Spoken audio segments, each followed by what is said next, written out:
Hello மக்களே! சுவாமியே சரணமையப்பா!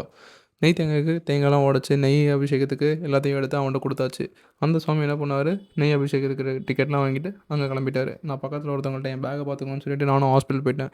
எனக்கு கால் ரொம்ப வலி. என்னால நடக்கவே முடியல.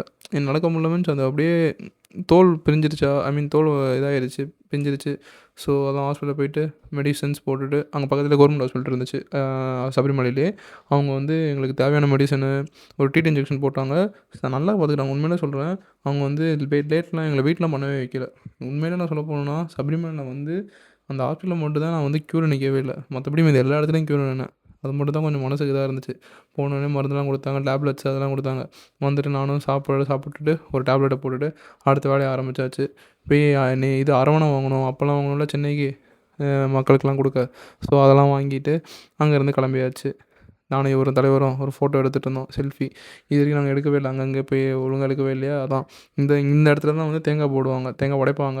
நம்ம படிக்கட்டுக்கு இந்த இடத்துல நம்ம கீழே திருப்பி வரோம்ல, ஸோ அங்கேருந்து தான் இங்கே தான் கிளம்ப ஆரம்பிச்சாச்சு பொறுமையாக. தலைவர் கீழே போடுறதுனால ஏடிஎம்ல போய் காசு எடுத்துகிட்டு வந்துடுறேன், நம்ம கையில் ரூபா கூட இல்லை அப்படின்னு சொன்னார். கரெக்டாக சாமி போயிட்டு அமௌண்ட்டை எடுத்துகிட்டு வந்துடுங்க அப்படின்னு சொல்லிட்டு அவருக்காக வெயிட் பண்ணிகிட்டு இருந்தேன். காலை எடுத்து வைக்கிறேன், ஜிவு ஜிவுன்னு அப்படியே வலிக்குது, செம வலி. எப்பிட்றா கீழே இறங்க போகிறேன்னு வேறு ஒரு இதாக இருந்துச்சு. ஏன்னா கால் வேறு கட்டு போட்டிருந்தேன்னா, அதனால் சரியாக இது பண்ண முடியல. பட் இருந்தாலும் பரவாயில்ல, ஒரு வழியாக சாமியும் பார்த்தாச்சு.